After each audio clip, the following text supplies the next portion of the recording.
Okay, if you can hear us, please type in the chat where you're watching us from. And if you're watching a recording, welcome to Noble Warrior. My name is CK Lin. Noble Warrior is where I interview multidimensional entrepreneurs about their spiritual disciplines.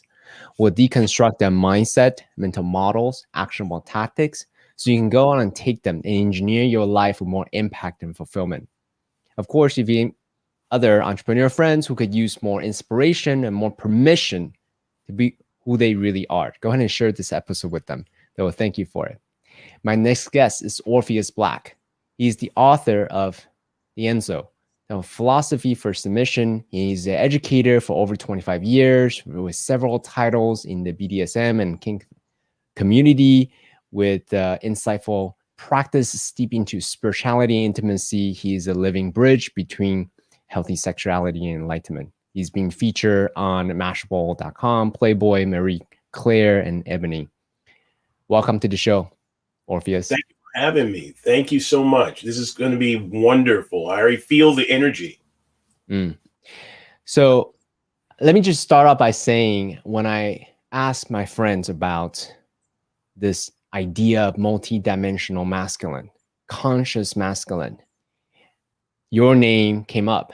You got to talk to Orpheus Black. You got to talk to John Wineland.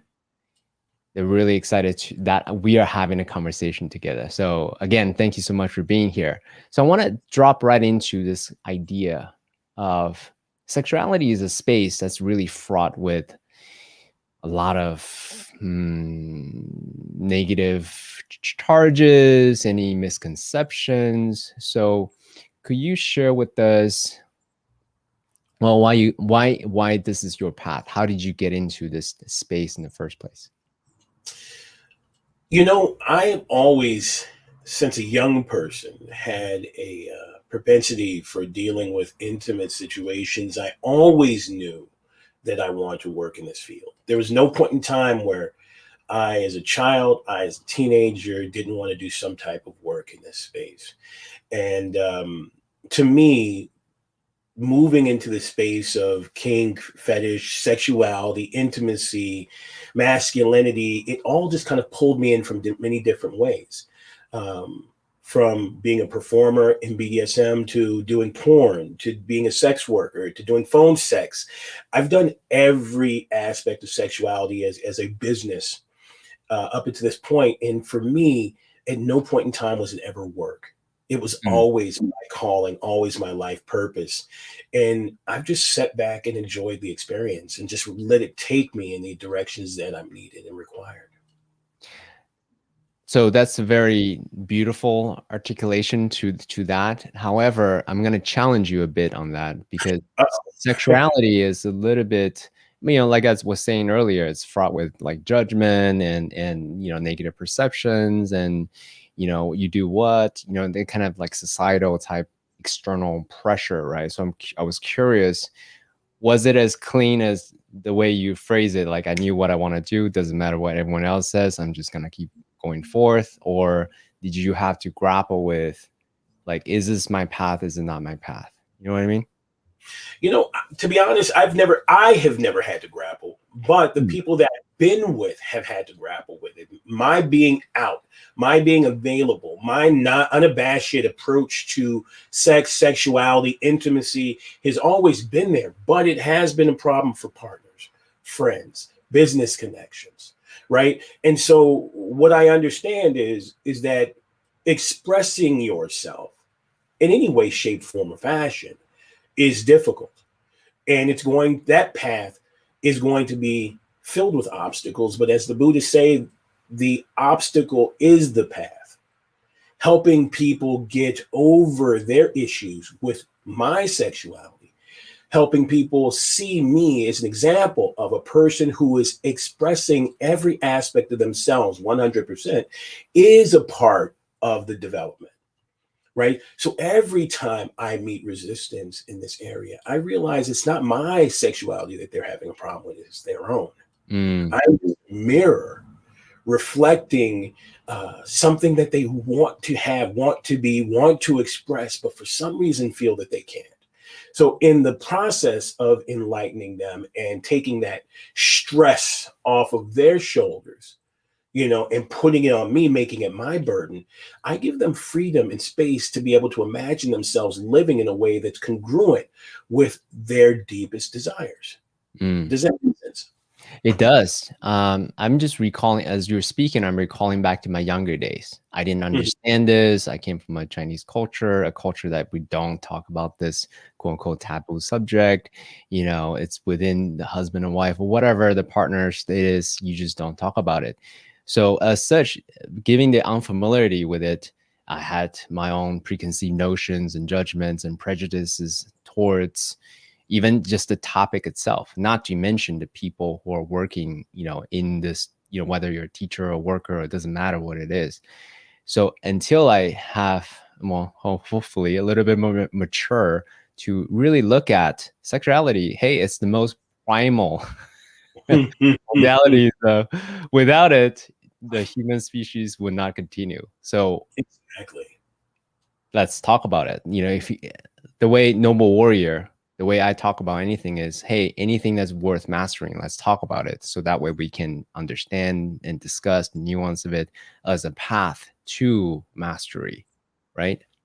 Yes, definitely. Sex is an energy form that permeates every aspect of our life, whether we think about it as just a way of kind of reproducing the human species, but also there is a sexual energy that goes into creativity. There is a sexual space that goes into production. There's a sexual energy that goes into reproduction. There's an energy to produce and reproduce that goes into everything, and it all comes from expression. Your creativity comes from expression. So your sexuality comes from expression. All of these things are interconnected, right? The idea that there is a lifeline or a linear modality to life is ridiculous. We're a series of interconnected, interwoven areas of existence that are contingent on each other. And like we were talking about before, to me, life is kind of a spider web where everything is interconnected and we sit at the center managing each and every area because it's all equally important. If you pull on one side of a spider web, you feel the pressure on the other side, right? You pull on the other one, it puts pressure on the other side. And our lives are very much the same way. Sex is interconnected to every aspect of our life. Does that make sense? It does. And I love that you brought up the spider web metaphor, because the last time we talked, you brought that up. I was like, let's really talk about that. And we had discussed it's important to release pressure but maintain healthy tension, because a spider web without tension, it collapse. Correct. Right. And then, but with a lot of pressure, it pulls all other aspects of life into this. So I love that part of the ethos of what you are advocating for your clients is you advocate for them to articulate who they are and what they want and what they need, right? Correct. In your programs, from the ballroom to the bedroom. It's a clever name, by the way. I love it. So where do we go from here? But before we go into the more spiritual aspect of it, I wanted us to talk more on the practical application of what you're talking about. Essentially, advocating for who they are, what they want, and what they need. You had made a distinction between want and need. Can you get go a little bit more into that? What's the difference between want and need? Yeah. Need is the essential components of life, the things that you absolutely cannot do without. They are not a la carte. They are not on the side. I equate the needs to the engine in a car. You don't go in there and see that the engine is optional. It is required in order for it to be a thing. So we as human beings require love, care, affection, compassion, tenderness, patience. Those are necessities that we require in an intimate relationship, right? Want is the optional. It's the extra. It's the cherry on top, right? Wants can be things that people choose by choice to provide for you. And it can be a specific sexual act or a specific type of intimacy, but it can't forego the need. What I find when I give my clients the desire diary is that people ask for their needs as if it's a want. It's like, do you think that you could provide me with affection? No, you're supposed to have affection. Do you think you could be a little more patient with me? Stop asking for patience as if it's a want. It is not. You need it, right? You need healthy food to feel fed. You don't need popcorn. You don't need candy. Those are extras, right? So you can't ask for the nutritional value of a relationship, the healthy components, as if it's optional. It's not. So what I always ask people to do is this. I want from you because, right? I need you to take ownership of your want. I need you to to assign that to an individual. And then I need you to give them the why, because the why has the meaning. Tell them what it means to you, right? Now, there's an area of vulnerability in the why, but sometimes vulnerability is necessary. Sometimes vulnerability is appreciated. Sometimes it softens us in a way that makes us much more approachable. And a person wants to go into a place of deeper introspection and see if they can provide that for you. To me, that is absolutely important. The first part, the I want, is the ownership of our desires. Without owning our desires become sublimated. They start sneaking out and manifesting in other ways that are not intentional, not in control. So we have to own our want. And then we have to assign it to a person, because there's many things that we want, but we don't want them from everyone. I may want to kiss this person and not want to kiss that person. I may want to be held by this individual and not held by that individual, right? Assign your want to an individual. Make it user specific. Tailor it to that individual so that they are more inclined to not only provide it for you, but to give it to you in a way that embodies them, where they can see themselves deep within the role and bring themselves to it and actually take it to a dimension that you may never have expected. Right? Yeah. That process is deeply important to me. Yeah. I really love the practical sentence structure. I want this because now you're empowering your clients or our listeners here to own their desire and give them a very actionable step that they can take on. So I have a question for you though. When you're in that subjective experience, want and need feel kind of the same. So can you help me delineate just a little bit more about what in the subjective experience, what is the difference between want and need? Because in my mind, the way I would distinguish it is I need something just because I need it. There's no rationale behind it per se. That's a way to help, me simplify it in my brain. So I was curious if you can help me delineate the two. I think most people conflate the two because they're afraid that somebody's not going to want to give them what they need. You see how I use that sentence? They don't want, we're afraid that someone doesn't want to give us what we need. And so we don't ask for it, right? Out of sheer fear, we conflate the two. Again, you need, and it's very hard to hear someone reject you around something so essential to your existence, which is a need. It is essential to your existence. Right? There's no conflating that, Now, again, we all want what we need and need what we want. Okay. That's a play on words, but you need water. You need love. Right? You need healthy food. You need a healthy relationship. You look at the needs, look at the quintessential nature of these things. I want candy. I want kisses. I want, soda. I want to go on a date. Okay. wants, needs are very different. But again, we conflate the two because we have an inherent fear that someone's not going to want to provide us with what we need. Okay, so in the design journal, do you also ask them to write down, what am I afraid of others judging me for my desires or needs? Anything Oh like yeah. Oh yeah, we definitely do that. And for me, it's really important to get people connected to, or let's say reconnected to an external source of need. And so I also have them look at Maslow's hierarchy of needs, right? So when you go into that space and you're looking at that Maslow, you can see it section almost stratified, from lowest to, from best and most important up to the highest.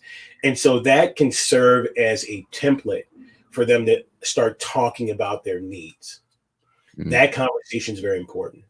Then we go into the sentence structure of I want. Then we start talking about the difference between shame and embarrassment. What is the difference? Well, I'm glad you asked. Thank you, sir. This is going to be very complicated, and it's much better when we write it out. Okay. Sure. But the first thing to realize is that embarrassment is an internal process that gets externalized, and shame is an external happening that gets internalized. So what does this mean? Let me give you an example. Embarrassment works like this. Oh my God, if they find out, I would just die. If anybody know, oh my God, feeling, right? It starts in here and it changes my behavior because I'm hiding something that I don't want you to know about because I think if you find out, you're going to have negative feelings about me. Yes. It starts in. So that's embarrassment. That's embarrassment. Okay. Shame starts on the outside. Shame says, if you do that, people are going to think you're this. If you talk, act, speak, behave in a way that is counter to your enculturation, counter to your social indoctrination, counter to my feelings, and you're going to assume this negative label, right? So many women experience, oh, well, if you do that, you are can we use language on here? Okay. You're a whore or a slut or you're this, right? And so let's say you don't do it when you're 15, 16, 17, but now you're 22. Now you've done it and now you start thinking negatively about yourself. An external happening is internalized and changes your behavior. Got it. So let me see if I can recap my understanding of it. Okay. Sure. So shame is outside in. Yes. Embarrassment is inside out. Correct. That's the way I would articulate it. Correct? Correct. That is correct. Awesome. I love that. Thank you. I appreciate that. Now I can be more precise with my language now. Thank you. There you go. Soren Kierkegaard talked about this long before anybody else when he did labeling theory. It's a really overlooked aspect of it because when you look at people who do labeling theory, they say no behavior, no thing is inherently wrong, right? Where we get wrong and right depends on what the cultural information is, what the cultural norms are, what the religious norms are, right? They are the ones that put right and wrong onto things, acts, behaviors, right? And then it's up to the indoctrinated to enforce it, right? And so they impress upon you these societal standards and these societal norms, right? And so that pushing, that force penetrates our psyche and can change our behavior. And we, in fact, become the instrument of torture onto ourselves. We are taught to punish ourselves for behavior that is not inherently wrong, right? So once I kind of shake this idea, right, shake up the nest, we start going into this idea of what have you been told is wrong or negative or bad versus what do you believe is negative, wrong, or bad, right? And so that's another part of the desire diary that we go into. Yeah, there's a lot of different rabbit holes we can go into. Let me first affirm, for me, that, let's see, how do I even articulate it? So as you can tell, I'm very cerebral, right? So in terms of my own emotional mastery, understanding, and an ability to put words to how it is that I feel, it's a learned skill. So the more I study it, the more I put in the effort to understand the nuance and the difference between embarrassment and shame. I'm like, oh, thank you, now I can be more precise into it, right? So now I have more colors on my palette to articulate what's going on internally. So I love that you're encouraging people to develop a richer nuance in their desires and wants and needs and all that Yeah. stuff. Bravo. Awesome. Thank you.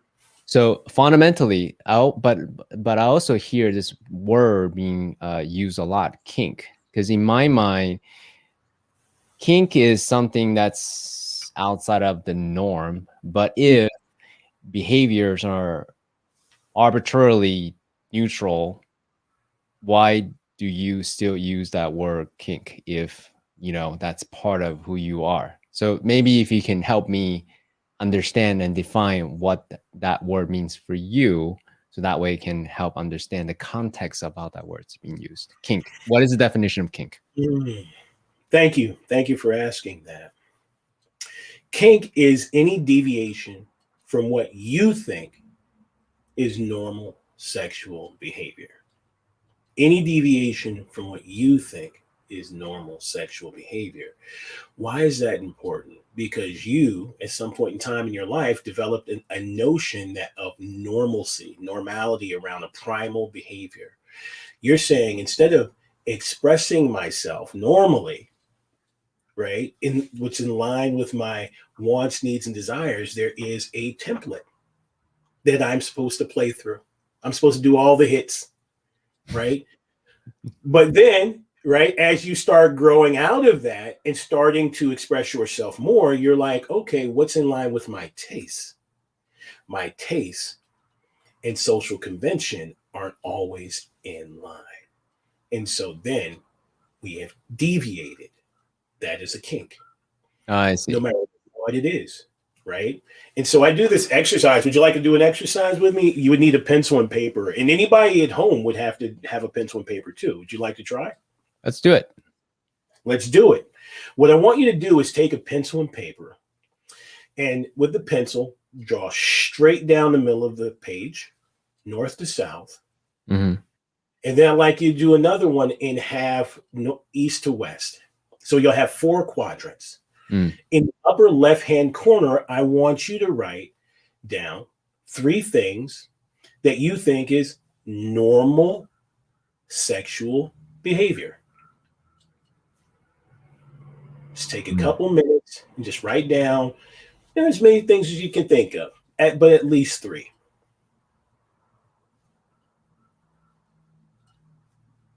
I wish we had the Jeopardy music playing in the background to fill in that Yeah, space. yeah, sure.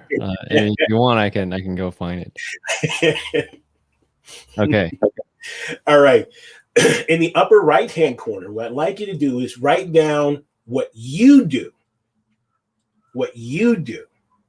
that is not in line with normal sexual behavior.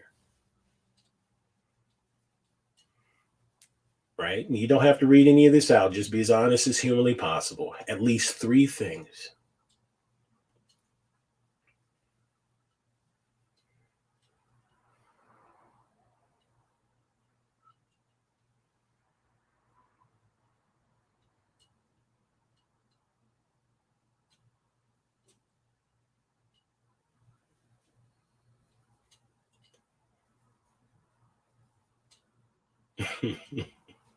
I know this is a long list for you. Oh, man. All right. So in the lower left-hand corner, I want you to write what you fantasize about or want to do that you have not already done.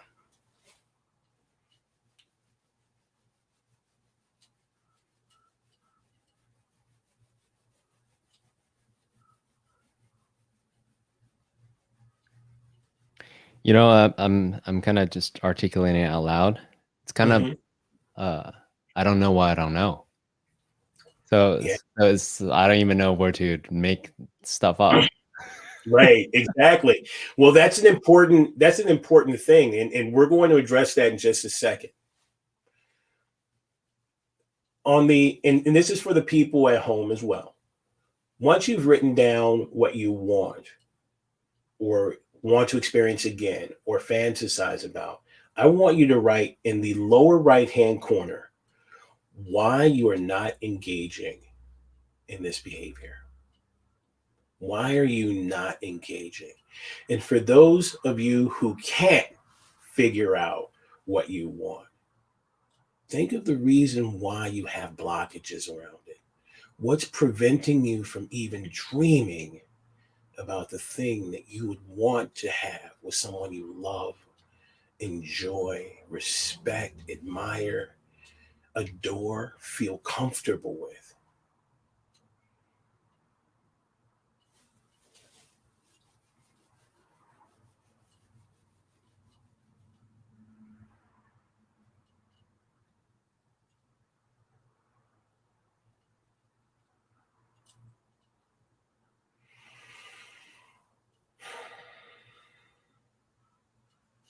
This is enlightening. Thank you. Right. Yeah. So now let's label these quadrants. Watch. Okay. The first one is your social indoctrination. It's the thing that you don't even question. It's behavior that you've been told everyone does, and that's normal, right? That's your indoctrination. The next category is your self-expression as you understand it. It's your presentation. It's what you're comfortable with saying about yourself. This is what I like to do. This is what I engage in, and I'm okay with sharing it. The lower left-hand quadrant is your shadow. It's the unincorporated aspects of your sexuality, of your wants, your needs, your desires, right? What's more important is sex is the way with which we satiate our desires and our partner's desires. Oftentimes, if we don't know what we want in that quadrant, it's because we usually live our lives for someone else. We're looking to satiate their desires and replace it with our own. We take from other people and bring it into the space. I want what my wife wants. I want what my husband wants. And so I don't even dream about what I want because no one's ever asked me. No one ever said, what do you want? They didn't give you room to dream. Right? When we go into this next space, these are the perceptions that we are facing that we think are impediments to what we want. They're the excuses as to why we can't dream, the excuses as to why we can't long, crave, hunger. And so for me, this is the main category that I work on, overcoming those obstacles. And that's important. That is the first step in the journey that we go into when I'm doing this type of work. Thank you for that.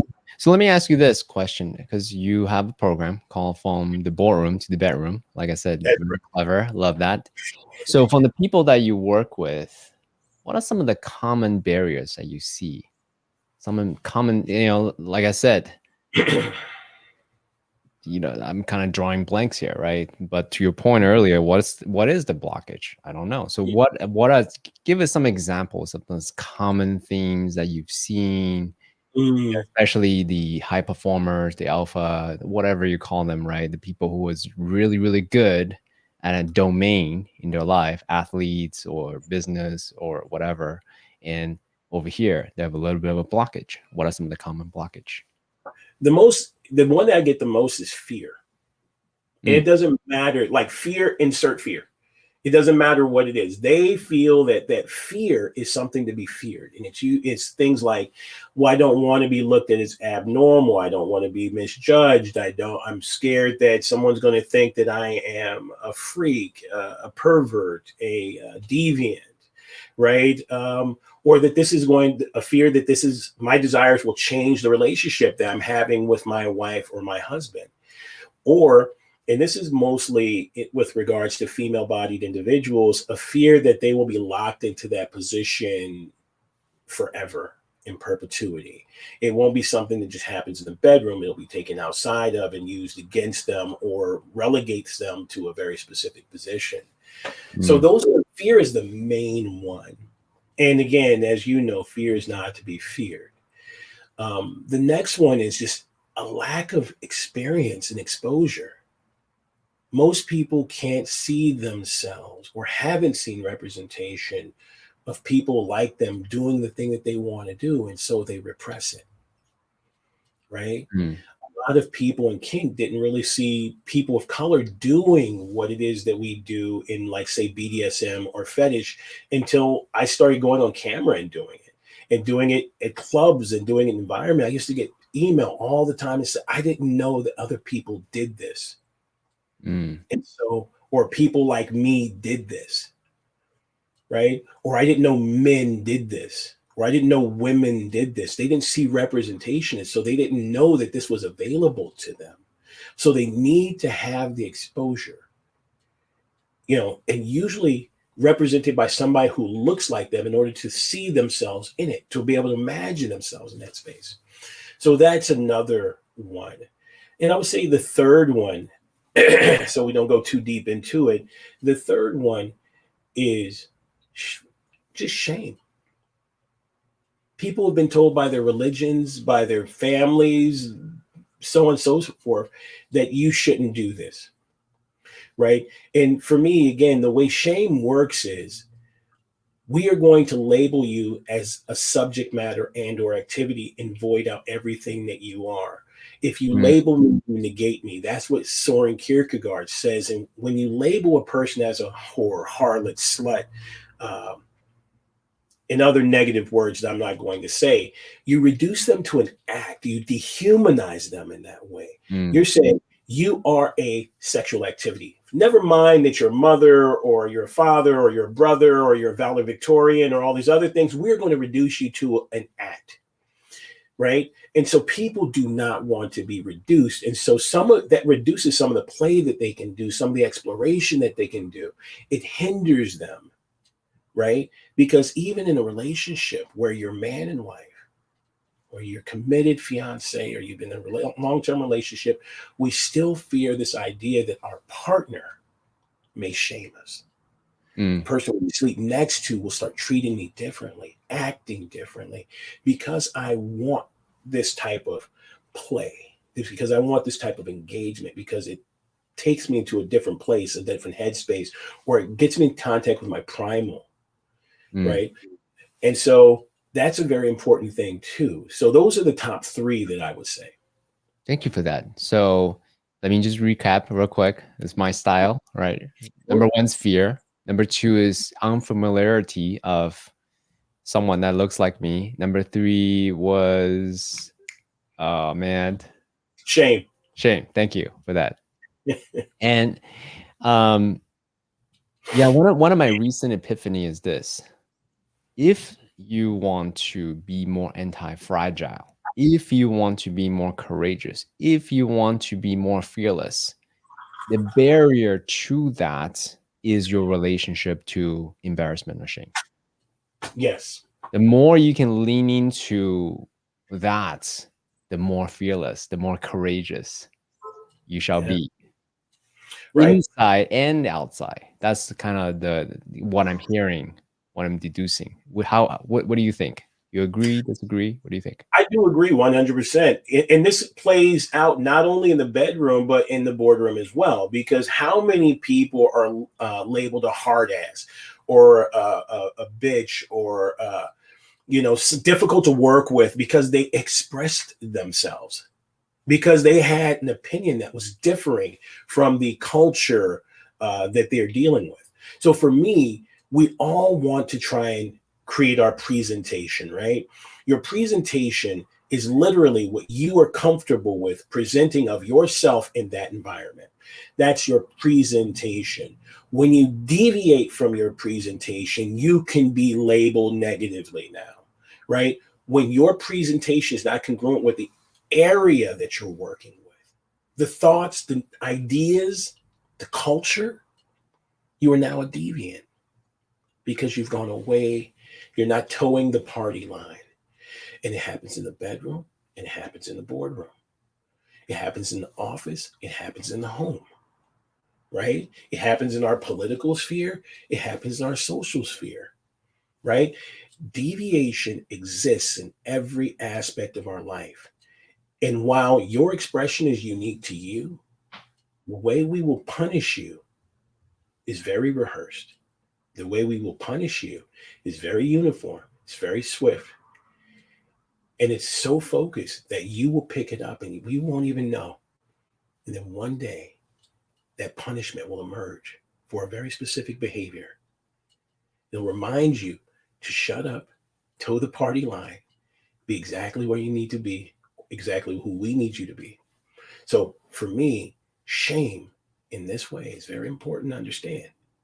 But we can't let it limit ourselves.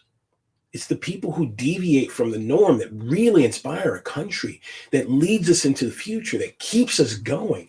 It's the people who see what's not there and take the time to not only express it, but make it, build it, create it, define it, that really takes us into that new space. We can't just be 7 of 9. We have to be the unique one. I love that. I mean, that's one of the reasons why I created this podcast in the first place. I want to talk to the people in the fringes, right? I want to talk to people who is really passionate and obsessed about really interesting kinks or interesting things that nobody else know about. To me, my relationship with normal and kink or fringe interest is totally shifted. When I was raised Chinese, right? You toe the party line, like you follow tradition. Right. Now I'm more about innovation, so I'm interested in like, oh, what are you doing? What's going on over there? Let me check it out. So yes, so thank you for that. You also had said a line I really, really like. You said kink is rooted in faith, not trust. That is correct. So I wrote that down. Can you go a little bit more into that? Because all those are, words that has a lot of connotation around it. So say a little bit more about that line. Yeah, one of the mistakes is that faith that let me try this again. One of the mistakes that people make is that kink is rooted in trust. It's not. It's rooted in faith. Faith is the belief in the absence of proof. Belief in the absence of proof. And for me, it's important because I don't know that you're not going to hurt me. I don't know that you're not going to violate my trust. I don't know that you're going to lie to me. When we first meet, I know nothing, but I want to believe. I have faith. I want to invest in you. I want this to work. It's literally the investment that we make in the relationship, not necessarily in others, but in the thing we're creating, right? And so we have to look into those spaces because it's an often overlooked aspect. Our want to make this work. I want to date this person. I want to believe she's beautiful on the inside and on the outside. I want to believe that she has integrity. I want to believe, but I have no proof, right? So faith is really important to how we build a relationship. We experience the same thing when we have new business partners or when we take on new investors, right? You have to go into it with a certain amount of faith, okay? So then what is trust? Trust is my level of comfort with an established pattern of behavior, okay? I need consistency in order to feel comfortable. And the more comfortable I feel, the more open I become. Right? We can say more, do more, be more because my environment is safe and consistent. Right? So for me, that's developed over a period of time. It's not about earning it. It's about showing up, being unabashedly you, because I can depend on you being that. When we meet most people, what we're meeting is their representative. We're not meeting. Can you pause for 1 second? because what you just said in my mind is earning it, but you just said it's not about earning it, so it doesn't compute for me. Can you say that one more time? Earning is an exchange, right? Oh, I see. It's not transactional. Exactly. It's not Got it. transactional at Got it. all, right? You just be you. I'm around you. And the more you are you, and I can see the consistency, I can see the, summer, spring, fall, summer, spring, fall, summer, spring, fall, the more comfortable I can become. But what we do most of the time when we go out on, let's say, a first date, we're being our best selves, knowing that this is not maintainable. This is not sustainable. You can't be that person all the time. That's not going to last. It's going to be inconsistent. You have to be you when you show up, right? When you go, I used to be a salesman. And the one thing that I knew is to not put on your best face. Be you, make mistakes. If you stutter, stutter. If you stammer, stammer. Put that in there. If they buy from you, right? They're buying from you. They like you, not the representative, right? It's important to make sure that you make these correlations between you being on your best behavior and you behaving. Mm. Go ahead. Yeah, no, this is really great. You might just do a quick detour about your own journey to be this thought leader. Like, how did you lean into who you are, lean into your own quote unquote weaknesses and transmute that into your strength, lean into your interest, your passion in sexuality? Like, just do a little detour about how did you own your voice? Was there an inflection point where you started to own your voice? Orpheus Black, this is who I am, god damn it, and I'm gonna walk this path. that is I've never been asked that question before. So I'm going to do the best to express it because I don't have a rehearsed line for it. Let's go. Yes. There's many different voices, and I had to own all of them. There's the business voice and who you are and how you show up, and there's the sexual, intimate voice and the relationship voice, and I had to own it. There is the familial, working with your kids, that voice and owning it. So I had to go across the board and do it, but I had the benefit of being able to be a salesman. Being a salesman is psychology 101, right? And for me, that was the most important thing because it got me over my fears really quick, right? My first sales job, I was in a telemarketing room selling toner ink, right? To people who didn't know me, didn't want it, wasn't expecting it. And the guy said, sit down, answer the phone, give me 5 no's. I want you 5 rejections and I want you to write them down. And I want you to come back in my office, right? And so I was like, yeah, I can do that. 5 rejections. I mean, they're going to reject me. I can get you 20, right?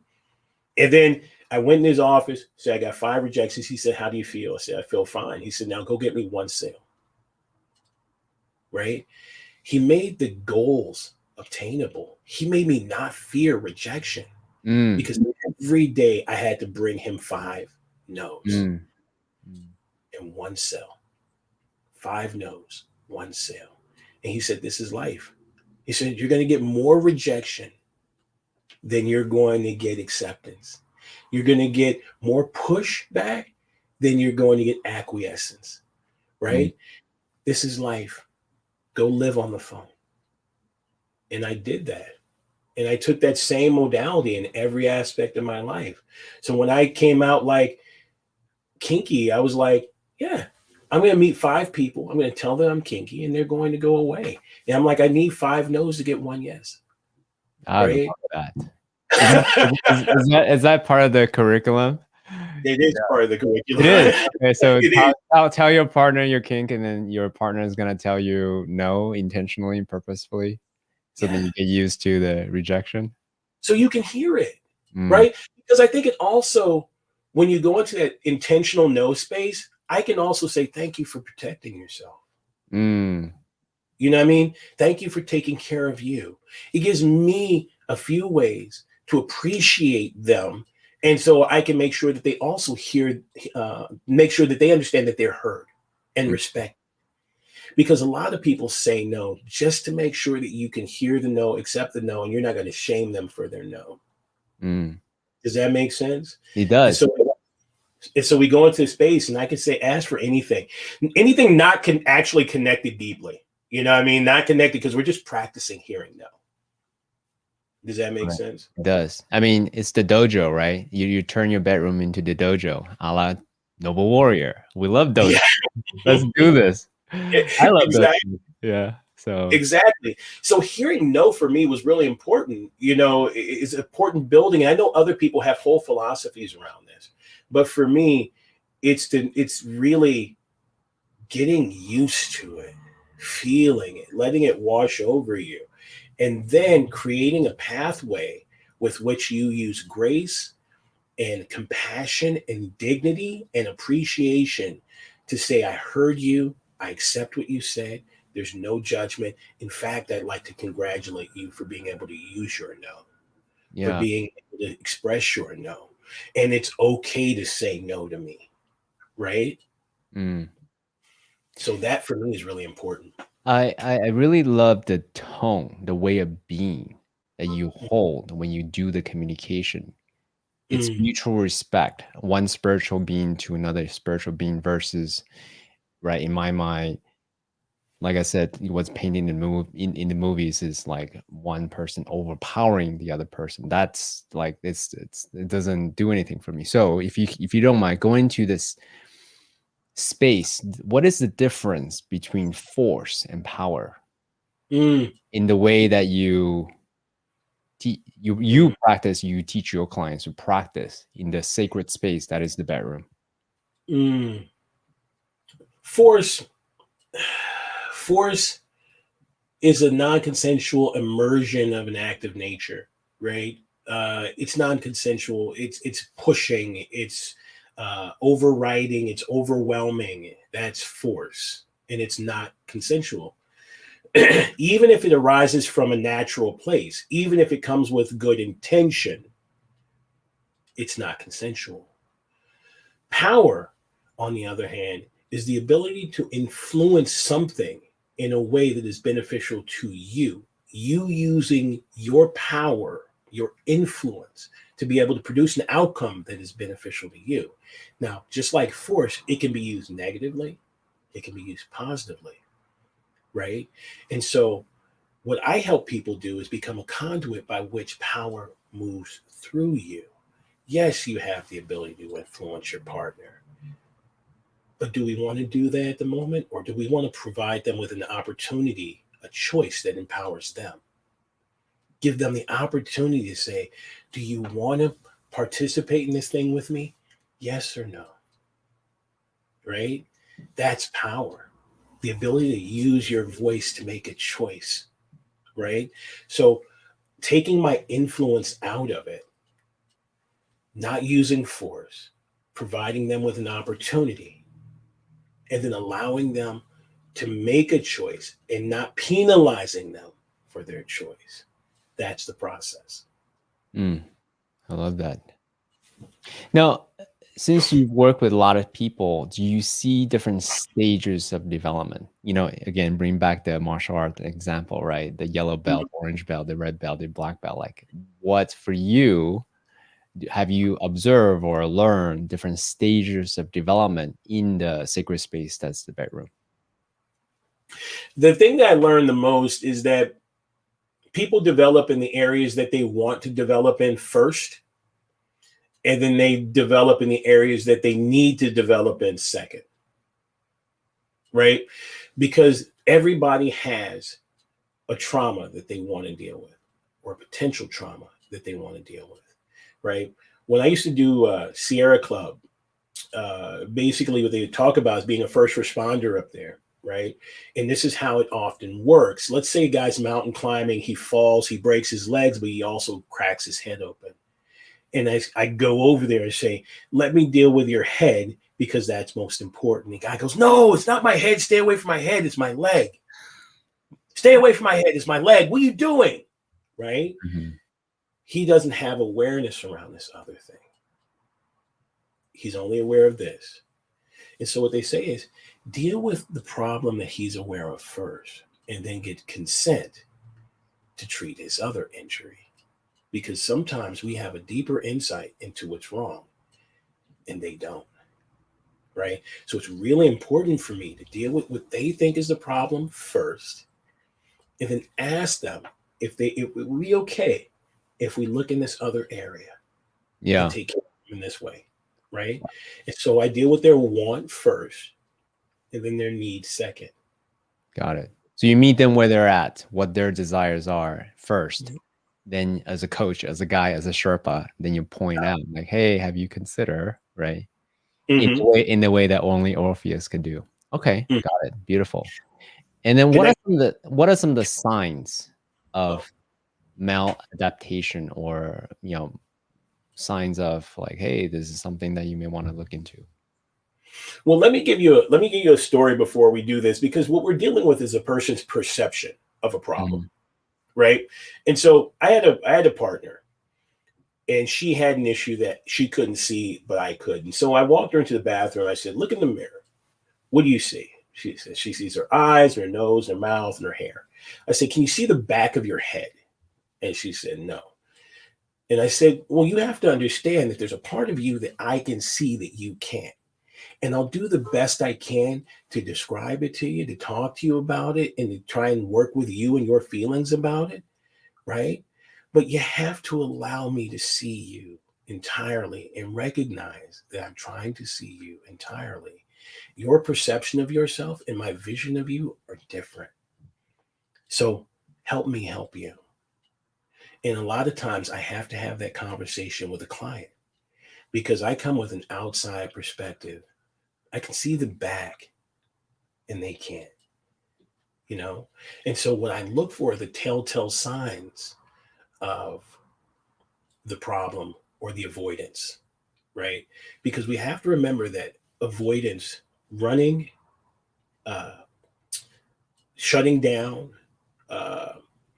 escaping, are all part of our reflex. It's all part of our fight, flight, or freeze mechanism. It just manifests. Instead of running away from a tiger, we're running away from an argument. Same process, right? We're running away from a conversation. We're running away from an ideal or a concept. All of it's the same thing. Or we're resisting, fighting, right? Fight, flight, or freeze. But maybe you're going, I'm not having this. I'm not taking this. Big, loud voices, right? Puffing up really big, like a cobra, and, doing this thing to intimidate. That's all part of the fight. It's all part of the resistance.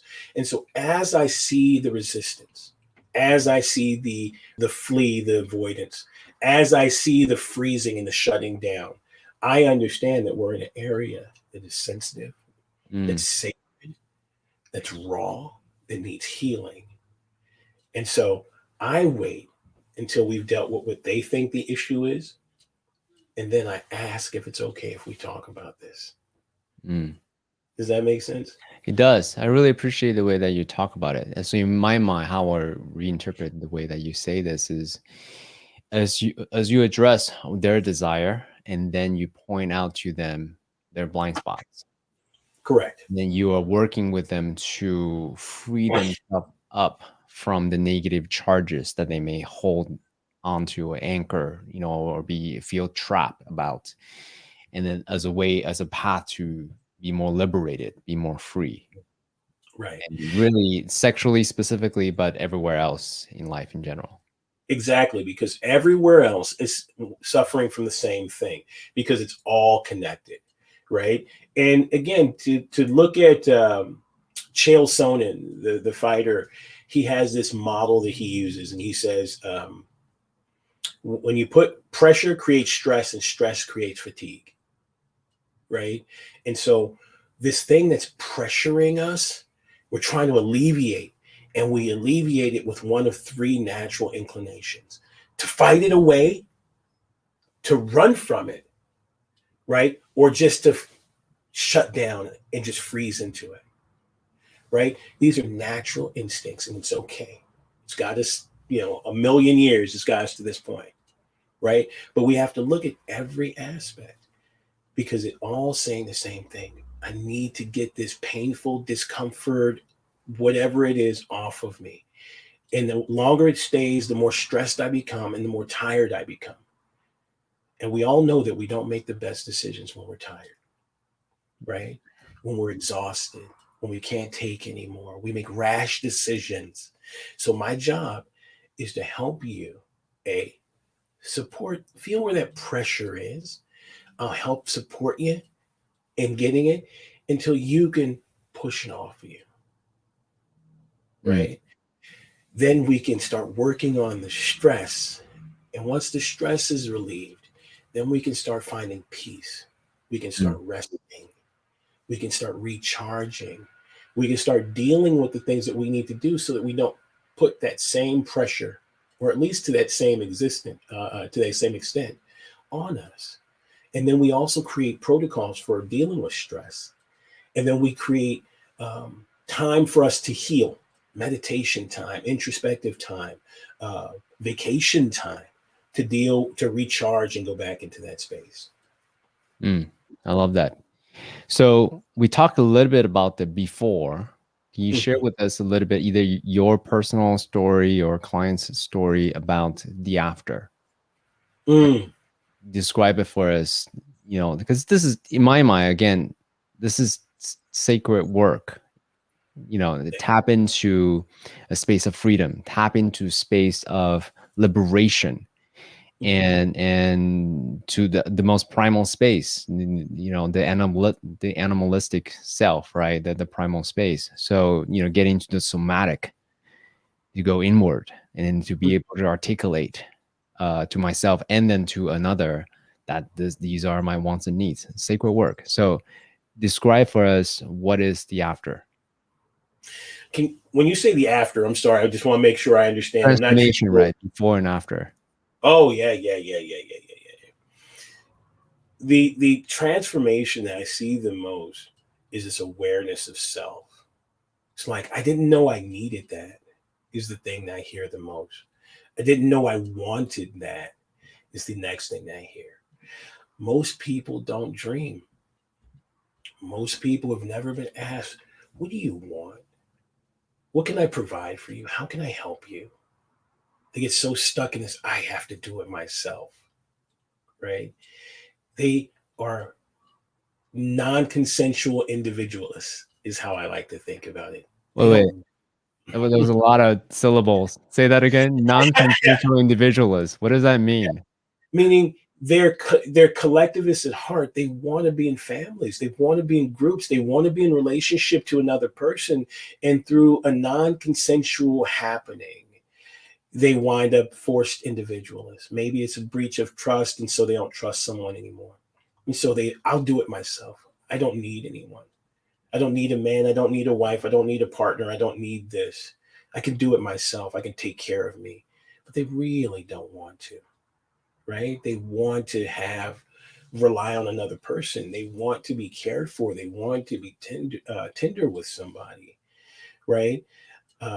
In Kenya, they have a proverb that says, only another person can scratch your back. Right? It's important to know that. And yes, some people are completely self-sufficient, completely happy with it. Great. But for most of us, we want to be in relation to another. We want to be in relationship with other people. We want to create healthy, sustainable, maintainable dynamics that are mutually beneficial and rewarding, right? And so a lot of people say, I didn't know that I needed someone for that. I didn't want to need someone for that. I didn't want to rely on someone. And now I want to make that change. I want to make that investment. I want to know what a healthy relationship feels like, right? Because most of the ones that we have are toxic, right? It's the same thing in business. Most people have worked in more toxic environments than they have in good ones, productive ones. Most entrepreneurs are entrepreneurs because they don't want to work for somebody else, because those environments are not conducive to them being who they are. I know that's how it works for me. I'm smiling because it works for me. How did you know? Yeah. Psychic. Right. Yeah. But at the end of the day, having a safe space to not only work, but thrive, right? To express yourself, to be able to interview the people you want to interview, work with the people you want to work with, and live the life that you want to, is the reason that we free ourselves up. We should still have that same energy, that same ideal, and that same modality when it comes to a relationship, right? So I have a test on my website that is, what is your dominant archetype? Meaning, what is your leadership archetype? Doesn't matter whether it's in the boardroom, doesn't matter whether it's in the bedroom. You take the test and it helps you understand the archetype that emerges most often from within you, right? And what are the different archetypes, by the way? I was just going to give you that. The four major archetypes are father, magician,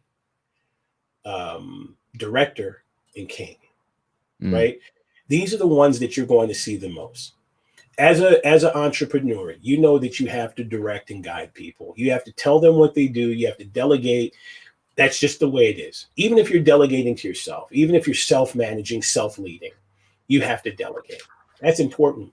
But it's also important to know that there's a certain fathering that has to happen, right? I have to help people develop the skills that I need in order for them to be both successful here and for me to be successful out there. So there's some fathering that needs to happen, right? But also the vision. If you don't have a vision for what's out there, for what you want to build, for how it's going to come to fruition, and the right people to be in these spaces, nothing happens. What I find is, is that most people don't have a vision for their relationship. You have a 5-year plan for your business, but not a 5-year plan for your family, right? You have a 5-year plan for investment, but not the emotional investment. You know where to put the capital, but don't know where to put the love and attention and time, right? You have to have vision. So the same thing that grows a beautiful, successful, thriving business are the same skills that you need to put into a thriving, beautiful relationship, right? Because all business is relationships, right? All relationships have a power dynamic, just like every business relationship has a power dynamic. We have to make agreements that are explicit and not just implicit. We're very explicit with the relationships that we have in our businesses. You're my secretary, you're my CEO, and we've defined it and we have this thing, but we don't go into our relationships with the same explicit agreement. Right? So at the risk of TMI, I'm gonna say this. I do dream of having very explicit descriptions, and because in my mind that's communication, right? So by making the implicit explicit, hey, here's even just something as simple as household responsibilities. You're responsible for this area, I'm responsible for that area. So that way there's no, I thought you were gonna do this, but you didn't do this. There's communication happening. I've been accused that's way too businessy in relationships. But in my mind, it makes sense, So I'm curious to know your thoughts. Well, this would be, if you were taking that test, I would guess that you would be high on the director, because the director is very organized, very principled, wants to make sure everything is clear, transparent, and everybody's working in congruency. I'm holding up my end, you're holding up your end. That's great.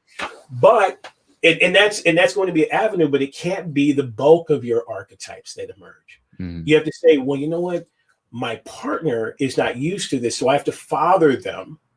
I have to use this kindness, love, compassion, and help them develop the skills that are necessary to be able to take on these roles, right? Because just because they're old enough to consent to be in a relationship doesn't mean that they're mature enough to do it successfully. And so sometimes we have to be a part of the maturing process. So we have to come in there and allow that father archetype to emerge, right? Again, people come and work for you, and I have to nurture. There's a nurturing time, a nurturing period to get them up to speed, to get them into a place where they can be beneficial to me, right? And so we can't, as directors, just leave that part out. we have to cultivate that as well. Does that make sense? Yes. Good coaching, Orpheus. I appreciate that. Good coaching. I'm working on it. All right. Wait. I gotta say this. Yeah.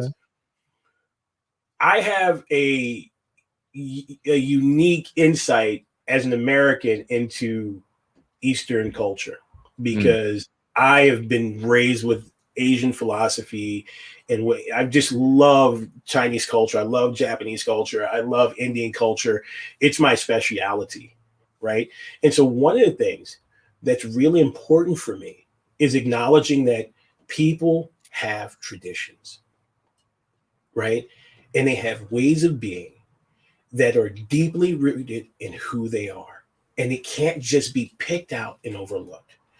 Taking those traditions, working with those traditions, and seeing how they can be beneficial to making a healthy, long-lasting relationship really helps a lot of people feel empowered.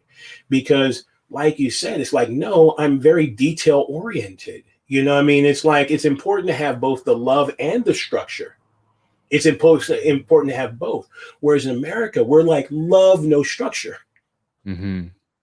Do you see what I'm saying? Which is tradition. You know what I mean? That is tradition. So for me, taking your strengths, taking your cultural narrative, taking your cultural inheritance, and helping you make it beneficial for your audience, for your partner, for your family, to me, is something that I love to do. It's really important to me. And it doesn't matter. I have people who are Hasidic Jewish, right? I have people who are Chinese, Japanese, Pacific Islander. To me, going into that cultural narrative, bringing it forward and making it beneficial for these people in this environment, in this day and age, is really healthy integration. Yep. What do you think about that? I mean, I 100% agree. Because one of the other things that we do, other than yin yang, we talk a lot about fractal. Yeah. Right. Confucius famously have said, my listeners know that I use this line a lot: self-mastery, family, country, world. He said that it is a fractal relationship. So, we build what we are, right? So if we want our family life to be well, it starts with us. And we want our company life to be well, it starts with us. So it's a fractal relationship. So I love that you are very intentional about cultivating this inner harmony first and foremost, right? Articulating your desire, wants, and needs, and then articulating to your partner, and then bring that to the rest, the family unit, the company unit, and so on and so on. So love it. Yeah, definitely. Thank you so much. I use Indra's net of jewels too. You know what I mean? And so that is another aspect of a fractal universe, but only from a Hindu perspective. You know what I mean? So we can go into every culture has the same fractal narrative. Whether it's some Native American cultures that talk about dewdrops and how the whole world can be encapsulated in a dewdrop. And then you look into that dewdrop and see another dewdrop and see another one. It's really just kind of understanding that there are universes within universes, concepts within concepts. And each one, no matter how small, is worthy of our attention. Actually, on a side note, if you don't mind, how do you explain the complexity of something like that to in a soundbite format? Because in my mind, it's, if you get it, you get it. If you don't get it, then it's hard for me to even articulate that phenomenon to you about fractal phenomenon. So how do you go about it? Just out of curiosity. To be honest, I don't. I just know it, and so I use it. But you can see colloquial narratives that exist in Western society, which is my favorite. Sweat the small stuff. Right? It's the same. It means the same thing, right? You have to look at, if you can look at the small, you'll see a reflection of the large, right? And to me, every conversation that we have about the interpersonal dynamic is reflective of another area that also needs work. That's why it's so important to look at it as a web, right? Because it's all interconnected. And I get people all the time who are like, I'm talking about the kitchen, but really what you're talking about is the constant upkeep of the relationship. It's not about the messy in the kitchen or in the bedroom or in the closet. Oh, okay. And So you do the jump. Like, hey, yes, you're talking about this, but what you're talking about is the macro as well. exactly. I like that. I'm gonna take that. That's awesome. I like that. That's awesome. You No, know, that's great.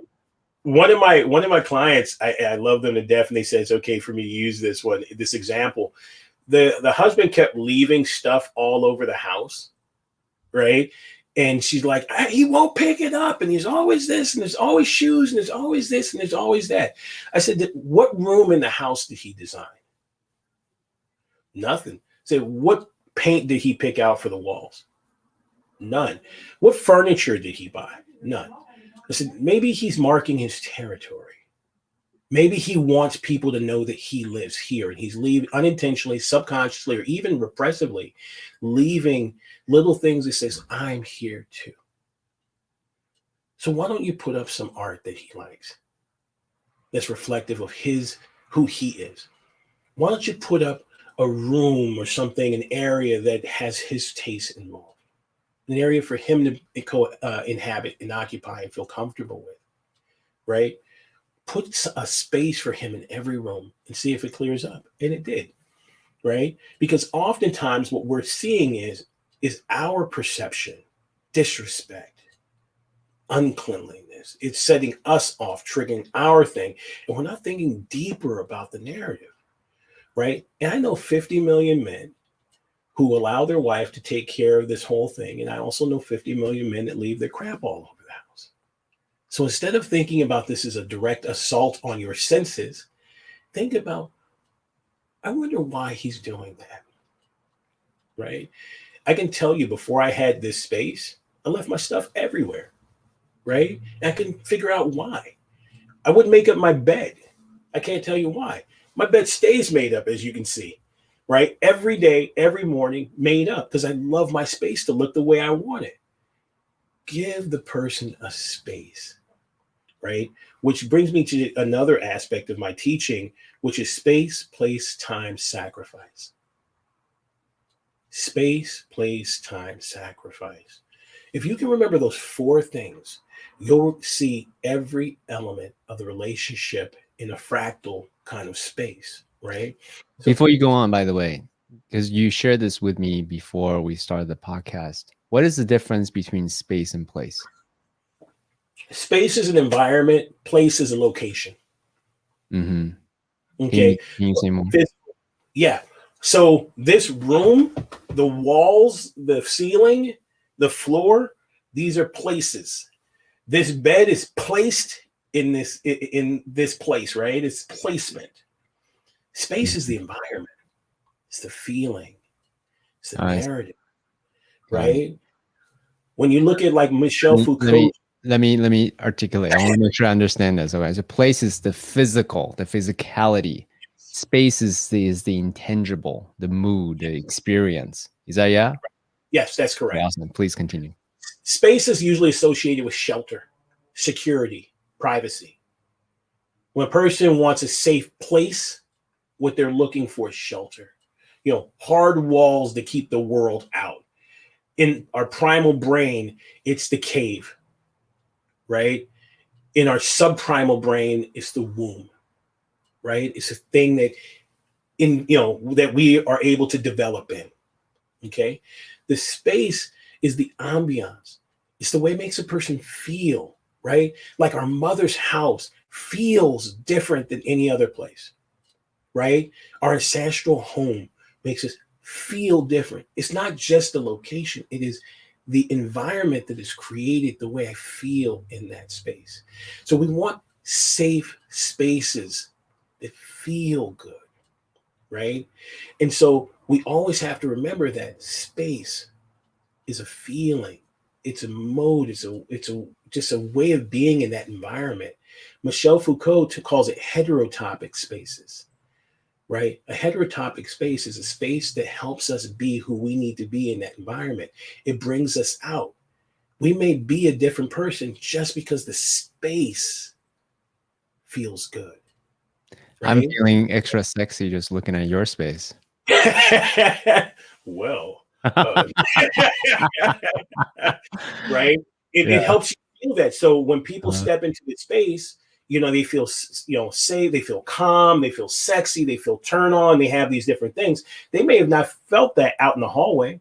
They may have not felt that at work, but this helps transform a person because the space that is created mhm. is conducive to that thing. Most people's bedrooms are not conducive to feeling sexy. It's not conducive to feeling intimate.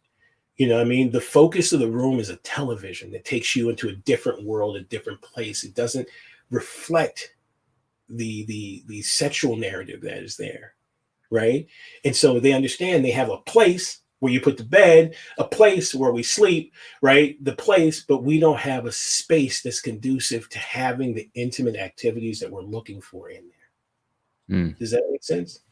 It does. And one particular component of those four components that you share what gave me an aha moment. Okay. Sacrifice.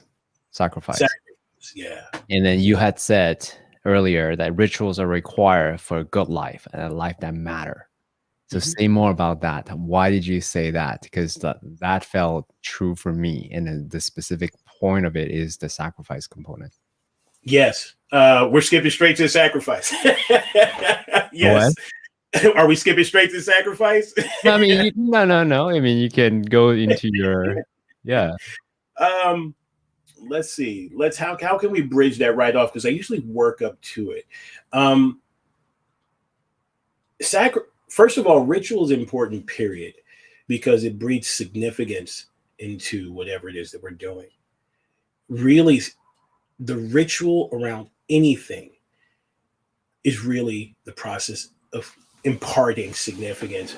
Significance is important. It's so important that we give each individual one day a year where they can feel significant, their birthday, right?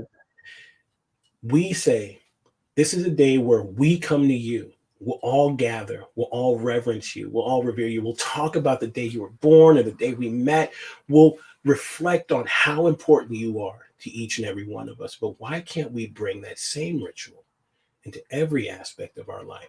The same intentionality, right? Why can't we create rituals that support narratives that are important to us, right? I love family dinners, the ritual, knowing that it's going to be there, knowing that when I show up, my dad's going to be sitting there, my mom's going to be sitting there, my sister's going to be there, my brother's going to be there. I love the ritual of it. Forget the meals, the ritual, right?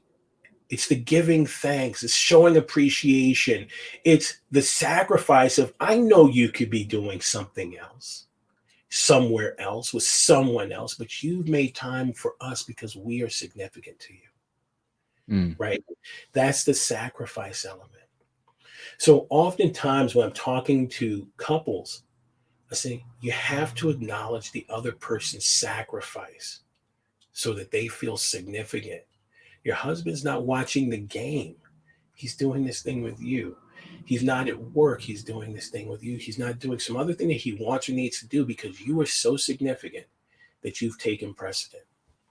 And Mm. it's up to you to acknowledge the sacrifice, right? And they should be doing the same for you.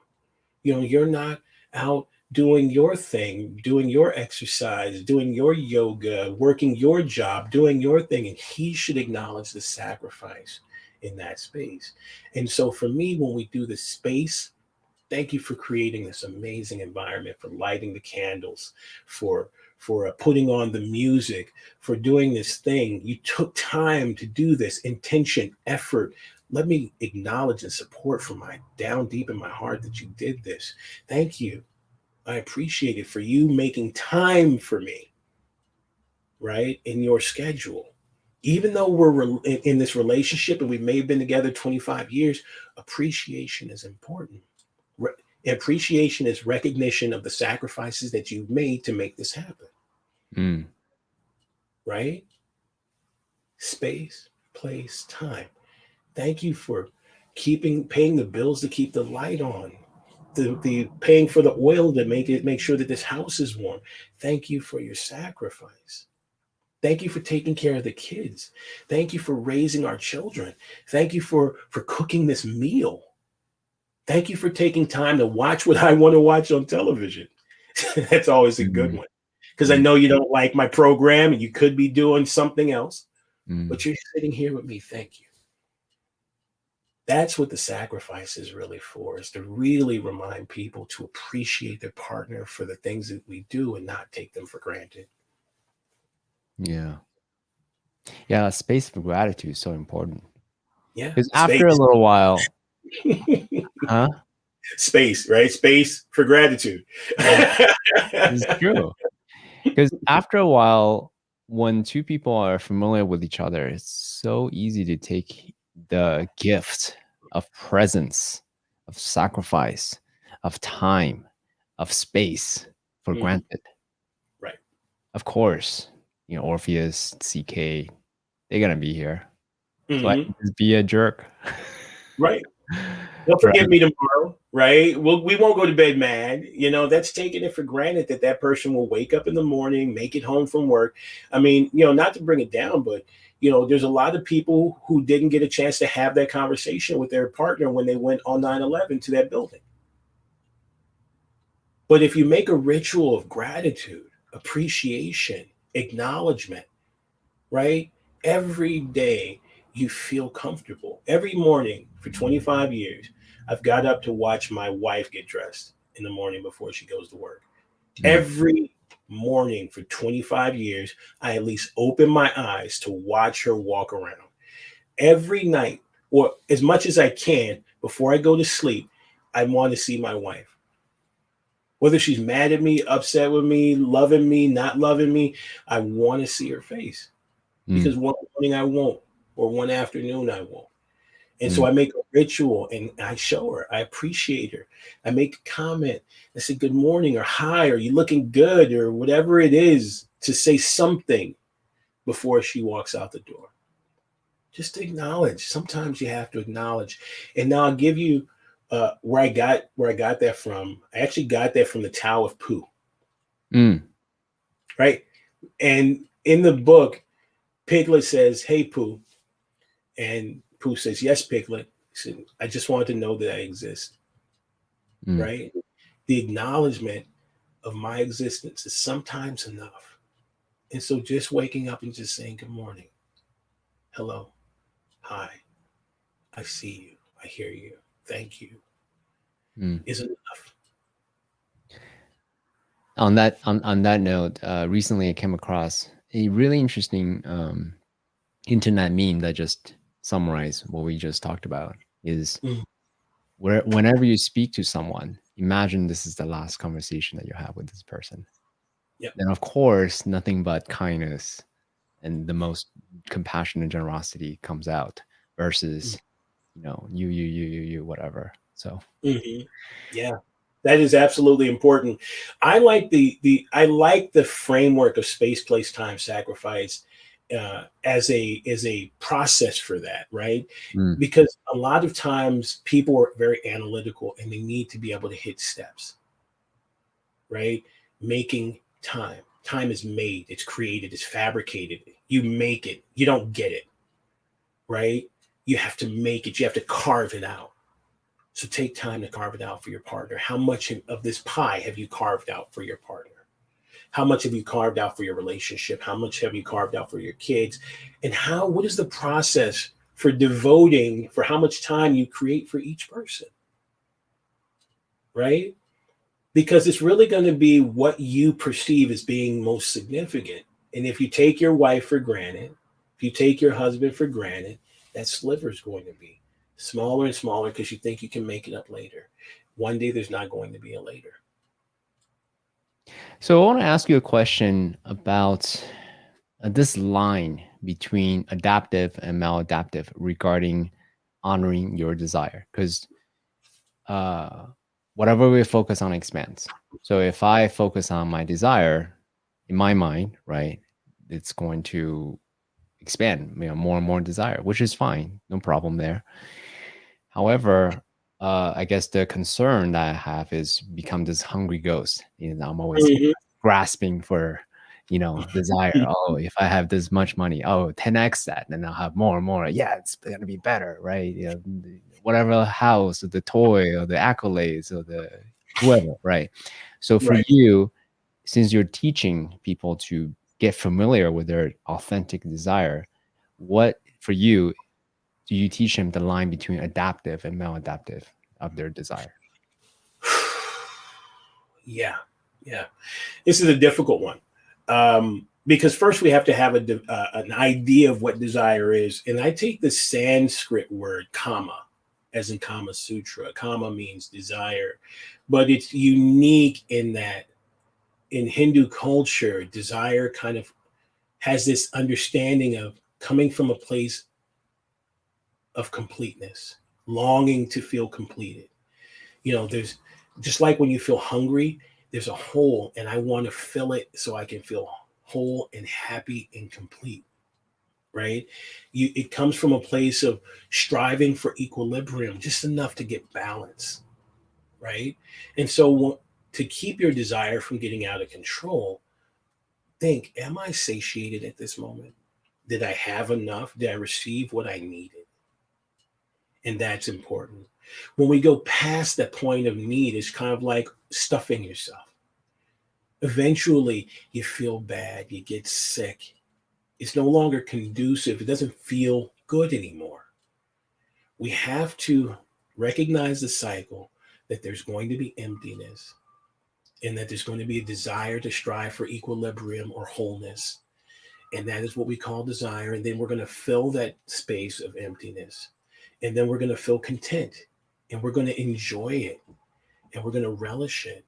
And then we're going to wait for the process to happen again. If you force it, right? If you force the thing, if you overwhelm yourself, if you push too hard, it will break. You will feel sick. You will not be happy with it anymore. Mm. So we have to go into the space of just recognizing the cycle and where we are in it. Yeah, going back to, again, the core of what I'm hearing, all of this is this awareness, somatic awareness, Right. just awareness, intellectual awareness, emotional awareness, spiritual awareness, just awareness always comes back to that. Is that accurate? That's correct. Yeah. That is correct. In understanding, there are people who have issues, kind of a dysmorphia around their desires, where they're receiving lots of attention, lots of care, lots of sex, lots of intimacy. But because it's dysmorphic, because they can't see it in its fullness, they feel that they want more than they need. Right? They crave hunger long, just like people who are have eating disorders. They're overfilling or purging. Right? Recognizing that behavior in and of itself can sometimes help people rein it in. Okay. So what's an example of kind of a purging in the sexual space? Like when I go celibate, I'm going to go celibate. I'm going to reduce all sex, nothing. Why? Because I can't achieve a healthy equilibrium. Mm. Right. And then what does that force me to do? Now I'm starving, so I overeat. Right. Or so I oversex or overindulge in my desire. Right. And then I have to purge again. Right. Or there's some people who just continue, they just can't, they go eat and they consume and they consume and they consume and they consume. Hungry ghosts, right? It's never enough. It's never enough. It's never enough until they're sick.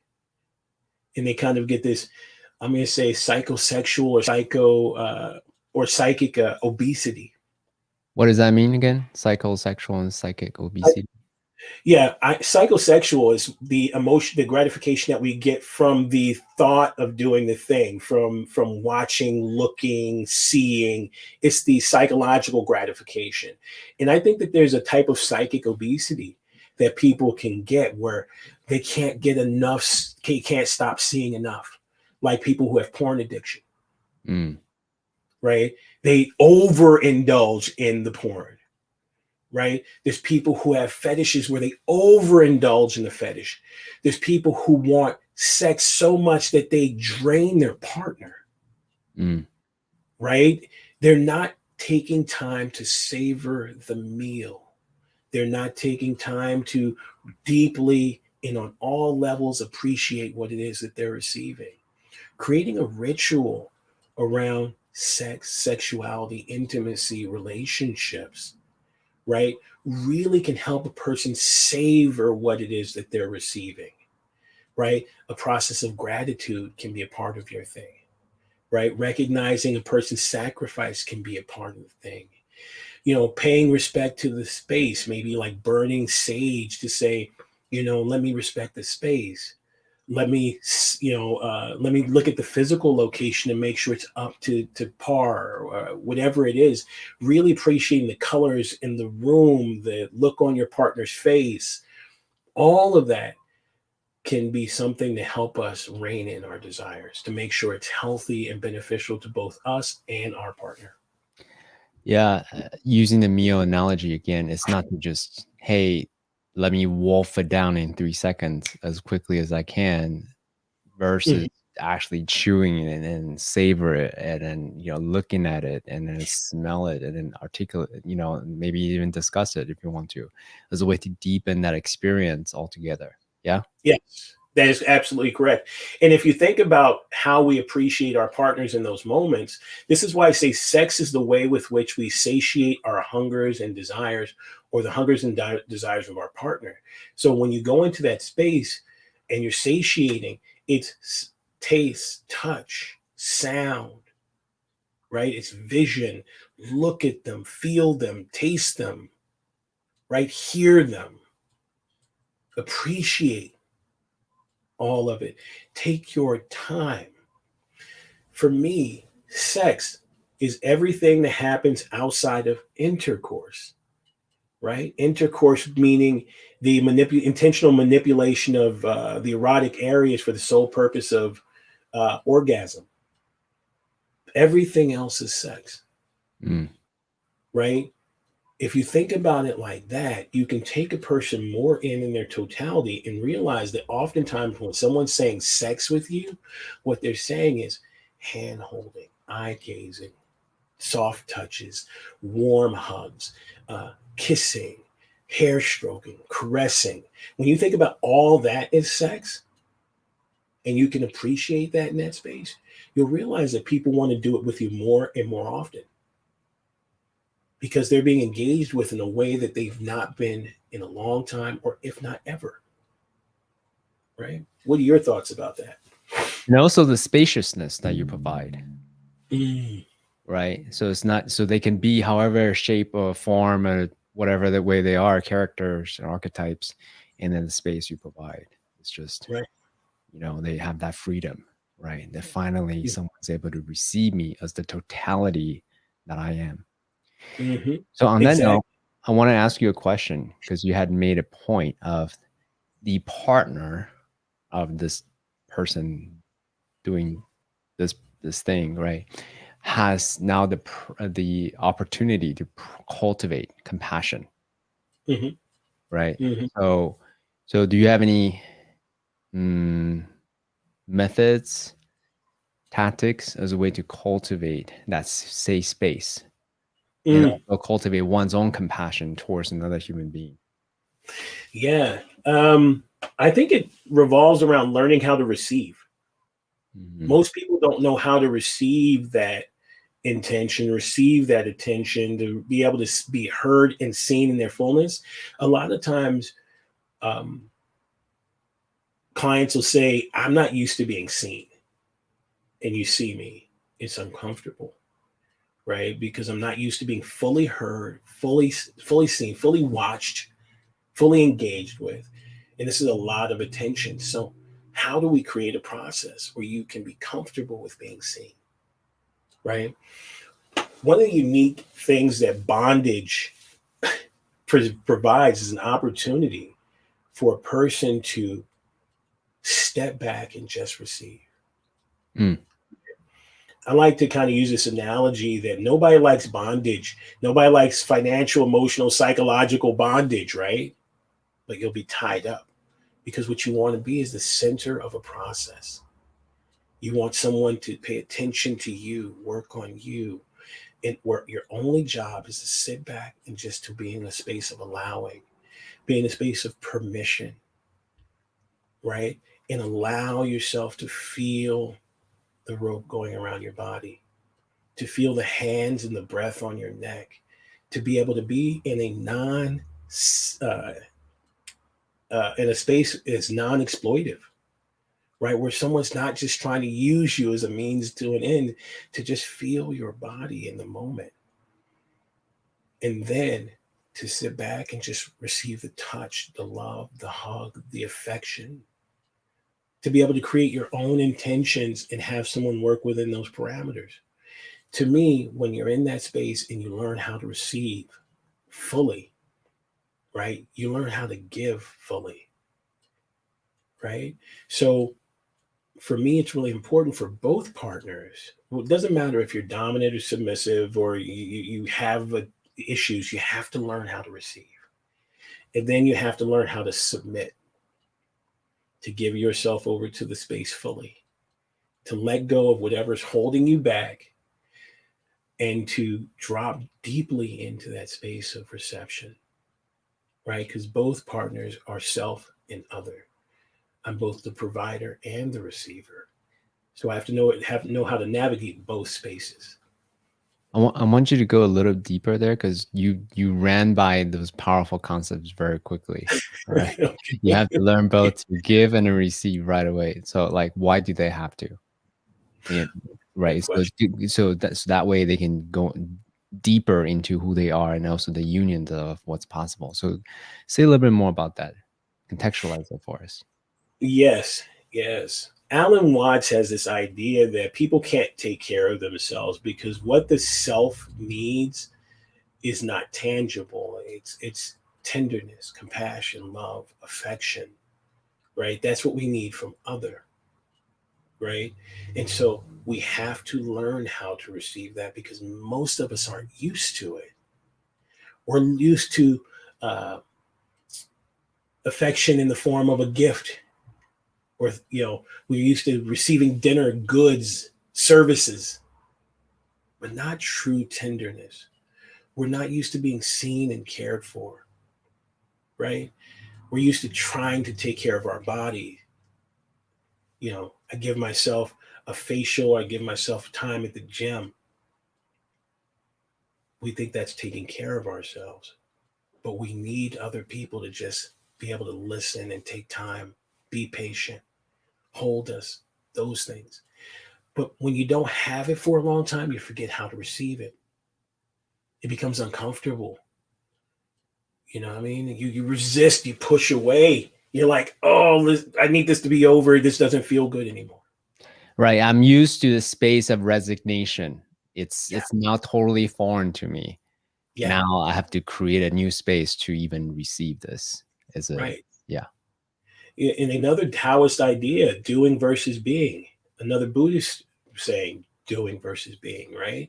We're used to doing affection, not being affectionate, right? We're used to doing acts of kindness, not being kind, right? So again, we're not used to people being there for us and being with us and being in this. We're used to doing, acting on each other, right? I'm going to put, you're going to lay back. I'm going to kiss you. I'm going to get your body moist. I'm going to get you and I'm going to penetrate you. I'm going to repeat and I'm going to jump on you. And then we're going to be done. And then we're going to do the cleaning up thing. And then we're going to go to sleep. And then we're going to go back. And that's fine. But we're not being together. Mm. We're doing a thing to each other. We're not being together. And we forget how to be with each other. Right? So again, you have to be both self and other. There's things that I want to provide for my partner because it's deeply connected to my sexuality. Mm. Right? I want to be someone's other, but I want to have people engage with myself, my true being.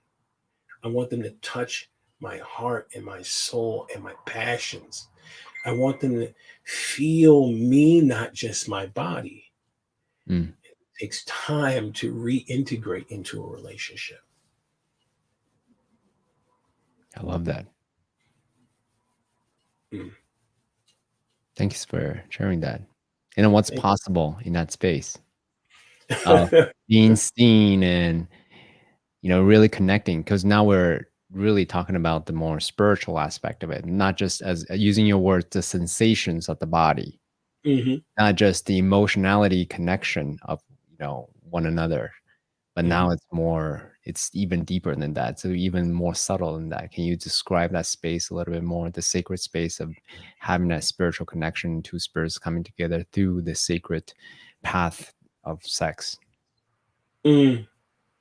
The I want to use a word that I know we throw around arbitrarily all the time, which is spiritual. Really, spiritual is two words: spirit, ritual.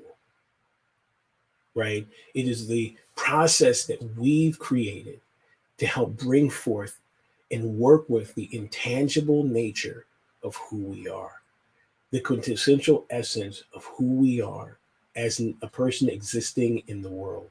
And so for me, when we create a spirit ritual, it's about the intention. What are we focused on?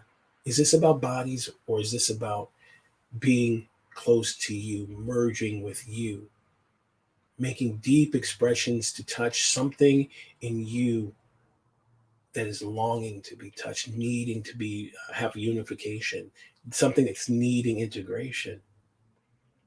And so when we go into that space, we're talking about creating a spirit ritual that, and the conduit that we're going to use, or the process that we're going to use, is our bodies. Right? It's going to be both a physical merging and a psychosexual merging. Right? It's about a full body prayer. Right? It's about the bringing forth the sacrifices that we made to be in this moment together. All those go onto the altar of our relationship. All of those are accepted, appreciated, and revered by both people. Here's another thing, and maybe some people think this is blasphemy, but this is my opinion. Every human being wants to be both the worshiper and the worshiped. They want to reverence others and be reverenced. And so I need to ask my partner, how can I best reverence you? How can I show my appreciation of you? Do I start at your feet and just appreciate every little curve, every little subtle nuance? Is it about kissing you from here to there? Is it about holding you deeply and richly? What's going to help you cultivate that spiritual space in this moment so I can give you the reference that you're looking for? Mm. Right? That's the hallmark of like the spiritual sexuality, is bringing, co-opting this person into the releasing of this soul to bring something forth from them that they haven't even seen in a long time. Yeah, thanks for that. Yeah, it's moving from, as you said, the physical, the sensational to the psychosexual to the Mm-hmm. devotional, right? What you just said, that question in itself leads to the devotional Mm-hmm. connection. Definitely. And there's meditation involved. Like, this can be a deep meditation. It doesn't have to just be the physical undulations of our bodies, right? Like, I like to look at it like this: abbreviate Buddhism, abbreviate the word Buddhism. Buddha, What do you what? No, Buddhism. B. If you were BDSM, I see. Oh, Buddhism. interesting. I would never look at that word ever the same again. That's too funny. Right? The word didn't change. My perspective of the word changed. How I interact with the subject matter changes as a result of how I see the word. Right? And then the similarities develop because of my frame, how I saw the same pictures through a new frame of mind. Right? And so BDSM changed into a spirit ritual. It becomes a way with which I connect deeply and richly with the people in my life. Right? It's taking into account that in this space, that which arises of itself is real and true in the moment. and is worthy of respect and attention, right? That is the Buddha nature, right? That is the essence of BDSM to me now, right? And so I move into this space of like, what's my expression? And I'm not going to be limited by the definition that's been provided to me. I'm going to move forward richly and fully. I'm going to embrace my self-expression. I'm going to dive deep into my shadow and then question my resistance. Question my, why don't I feel like I should have everything I want? What's hindering me from asking for what I need and desire? What is the fear around this exploration? Right? Actually, on that note, if you don't mind, traditionally, well, religion in general, say stay away from sexuality. Mm. So why do you think? Because I'm actually in agreement with you. There is not one path to one's own enlightenment and connection with the divine and so forth, right? So I'm right there. However, I'm always curious, like, why do religions basically say no to desire, say no to the most primal aspect of human species, the continuation of human species? Like they say no to that. So Mm. as a coach's coach, as a teacher, as an educator, how would you respond to that inquiry? Yeah, I to colloquially address the issue, I don't think that most religions say stay away from sex. What they say is don't eat the dessert first. You know what I mean? Don't skip the process of the spirit, deep and meaningful spiritual connection, you know, and go I love straight for having dessert first, though. right.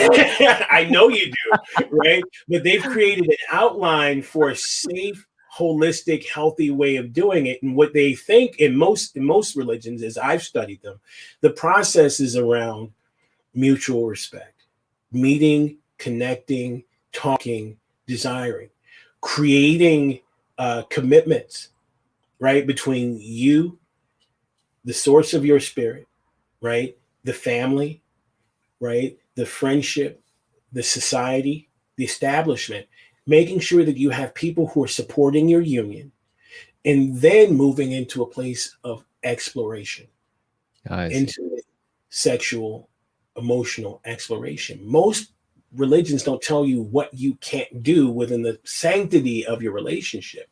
What happens for us in most cases is that we are looking to skip the process. We're looking to go outside of it. We don't want to hold our, you know, wait for the meeting the right person. We want the chips and the dips and the candy now, right? Right. So for me, I understand that when people have this confluence, what they're looking for is a reason or an excuse to be able to go straight for it now. And whether I support it or don't is not really the issue. The thing is are you worried about not making the commitment? Let's talk about that. Are you willing to not go through the process? Let's talk about that. What's wrong with the process? What do you disagree with? Let's talk about that. Right? Why do you want to skip through? Right? Maybe the society that you live in right now is not built to go through these processes, or you don't have the access to that type of thing. Maybe you don't want to be trapped by relationships. I don't know. But you have to figure it out. Right? We have to understand our attachments.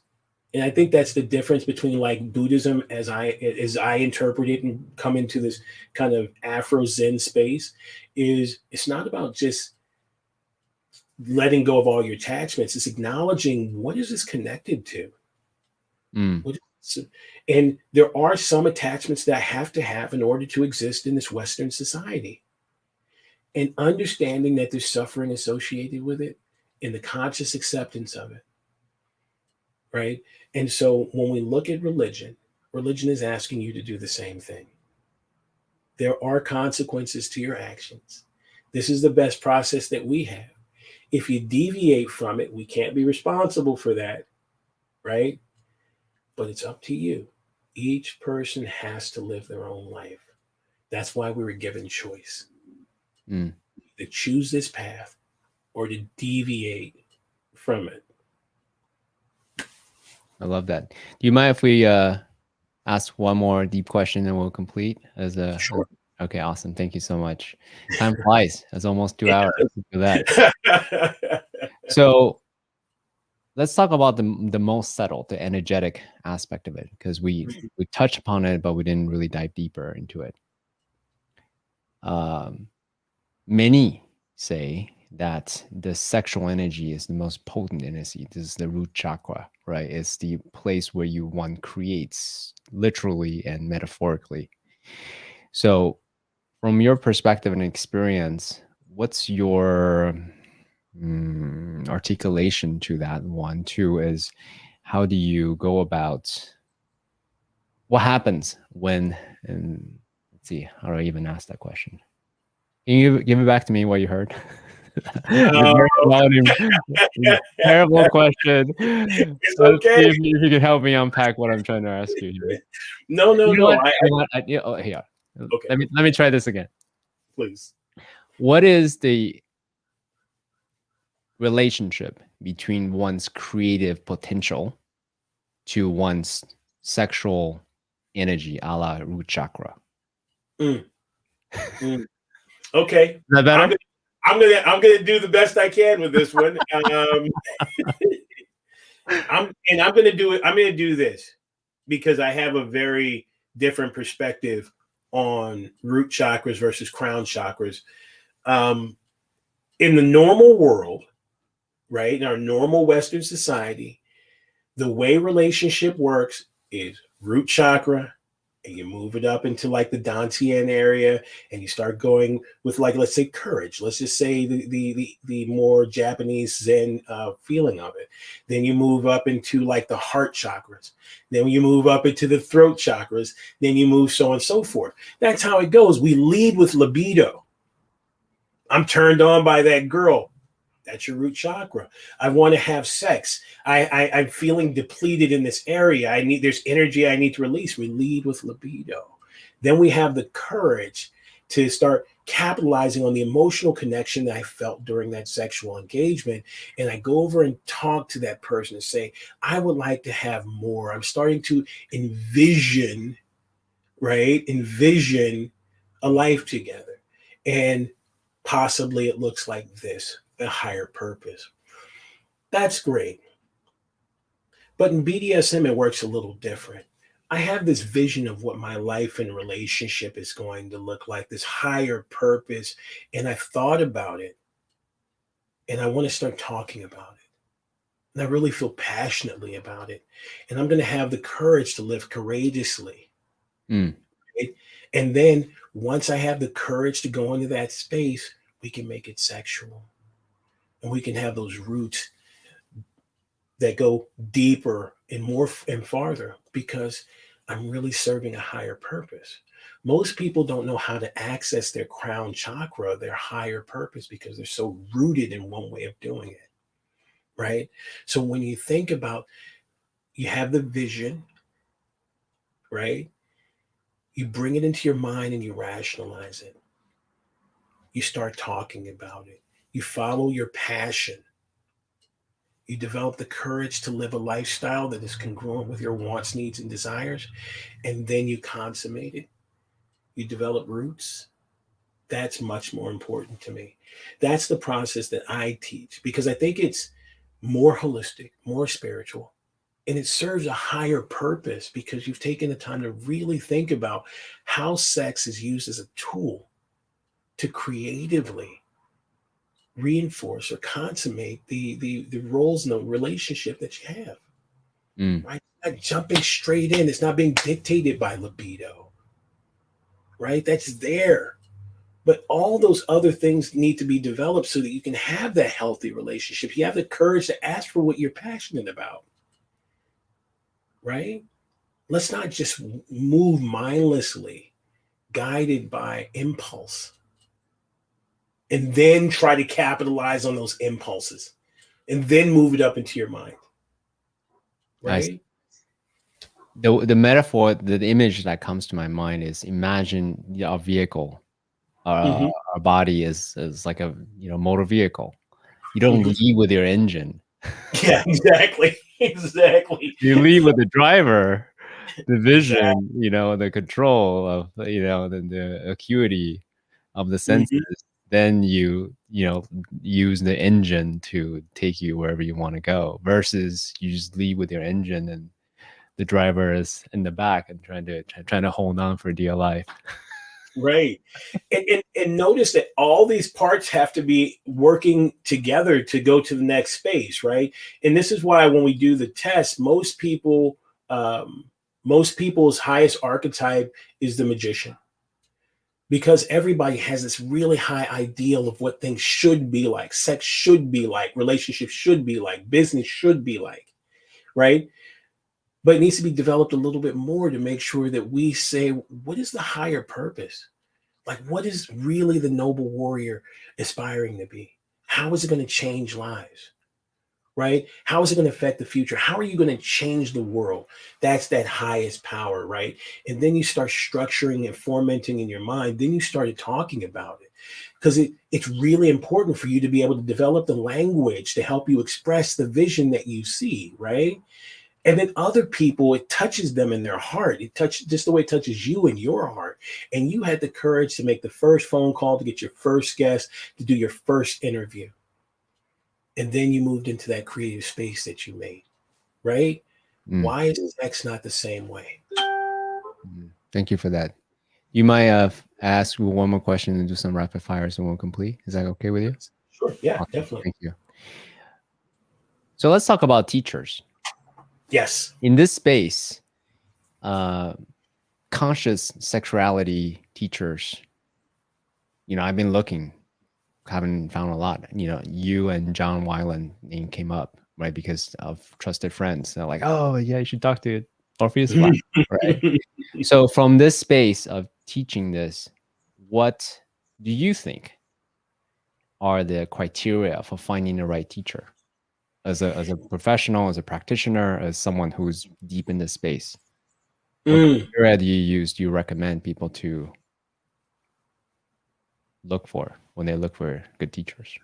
What I think is most important is that that person has success in the areas that they're teaching, right? You wouldn't go for business advice to a person who who's never had a business, right? You don't want to learn how to manage people from a person who doesn't manage people. If a person doesn't have successful relationships and you're going to them for relationship advice, then there's a problem, right? So that's really important. I also think that you have to find somebody who has a unique and or nuanced way of communicating that information that is in line with your way of hearing and receiving and learning, right? I'm very esoteric, I'm very philosophical, right? I'm very spiritual. Some people that doesn't land for them, and that's okay. Right? And that's okay for them. I mean, if you need like to be doing a thing, I have little of that. If you need to learn how to be and exist in a way that is congruent with your wants, needs, and desires, then I'm your person. So for me, it's really important to make sure that the teacher is able to teach you in a way that is congruent with how you learn, right?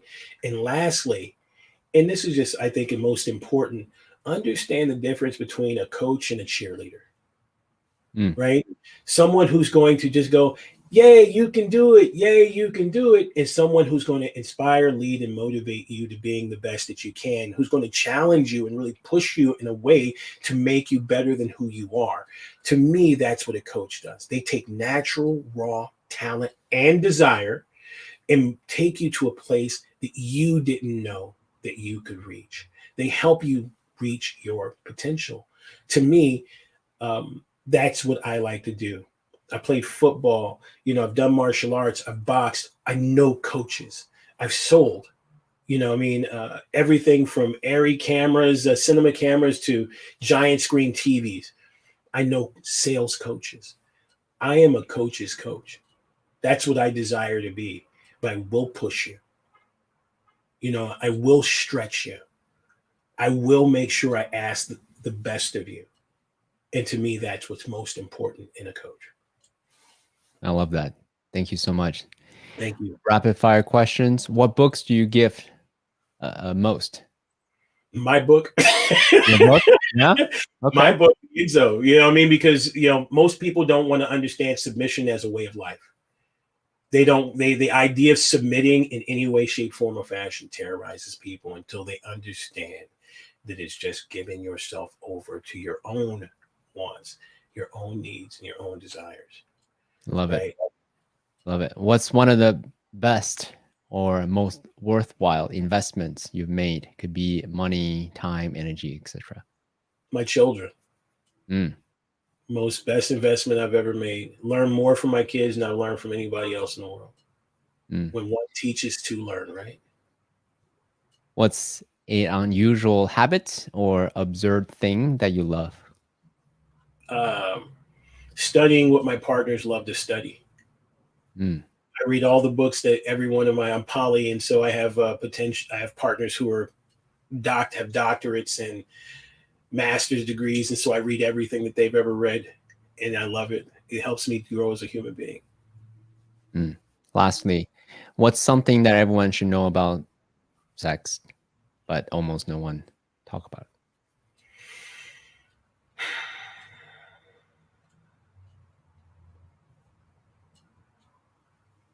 Respect is the most important thing that's anybody will ever have, or everybody needs in order to have a good sex life. If you don't respect the person you're with, you'll never have good sex. If they don't respect you, Mm, you'll never have good sex. And if you don't, even if they do respect you, but you don't feel that way, right? It doesn't work. Respect has to exist in the space, and we have to pay respect. We have to receive respect. We have to give respect. We have to embrace respect.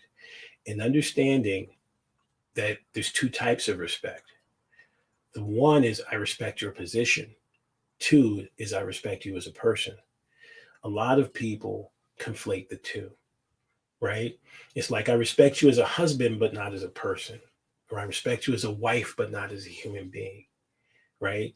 That's when begrudging resistance comes up into sexuality. You have to have both areas.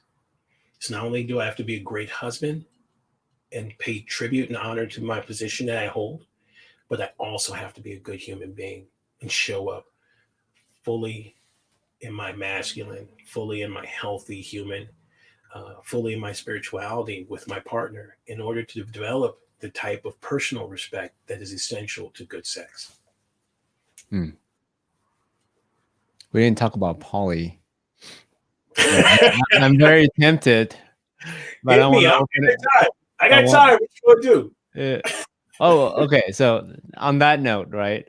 Mhm. I was gonna rap, but it's so tempting. Because to me, it's challenging enough to Okay. interact with a human being, because I change, this other person changes over time, right? Mhm. And then it takes communication and commitment in order to create a sympathical dance, that works together. Poly is like the NFL, the professional grade, because now you're not just interacting with yourself, with another person, maybe with kids, but now you're like multiple people. There's a lot of permutations, and I'm just like, oh my gosh, that sounds like a lot of work.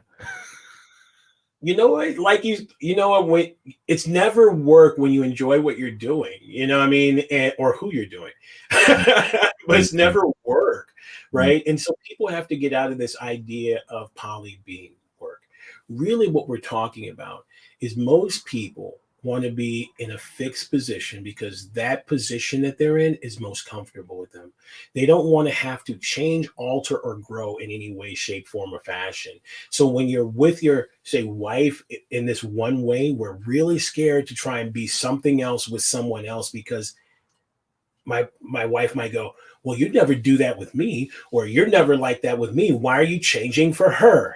Right. And my wife may say, I have a little fear around you changing because you might like being that person better, not being with her better, but being this person that you are with her better. Right. So some of these fears around how we develop in different spaces with different people, right? Each partner creates a different environment which brings out the best or different aspects of who we are. And I love who I am with one partner, and I love who I am with this other partner, and I love who I am with this other partner. And if I had to learn how to be flexible, to be able to show up for many different people in many different ways. If you can't do that, poly will become work because you're working to keep yourself locked in that same paradigm that you were in before. Good coaching. Thank you. Oh, it looks like you have so much you want to say, man. Hey, Orpheus, I really, really thank you for the way that you show up and the work that you do. I see why my friends are really excited that we're having a conversation on Noble Warrior. The ethos of your come from place is purpose, commitment, principles, and then from that space lead the root chakra, and then with the intention of first and foremost know thyself. What is it that you want? What is it that you need? And learn the skills necessary to communicate that with your lovers, and then as a way to cultivate and also honor each other, Right, as spiritual beings living a human life. So just so appreciate you sharing your wisdom, your tactics, your questions, and also your sense of humor. I felt like I was able to go wherever, and you're able to get what I'm trying to do. It's all good. This is one of my favorite interviews. I gotta be honest, you do a great job. You do a great job, and I appreciate the way you showed up in this conversation. I do probably 4 interviews a month, right? And this is by far one of the best I've ever had. Oh, thank you. I've received that. Thank you, Orpheus. Thank For you. those of you who are watching, who wants to have Orpheus as your sexual oracles, being your coach, go to orpheusblack.com. He has this program from the ballroom to the bedroom. Go check it out, such that you can be powerful in the way you articulate your desires, even in the bedroom. Sounds good. Thank you for pitching that. You did a great job. Thanks, Orpheus. I look forward to doing this again. Awesome.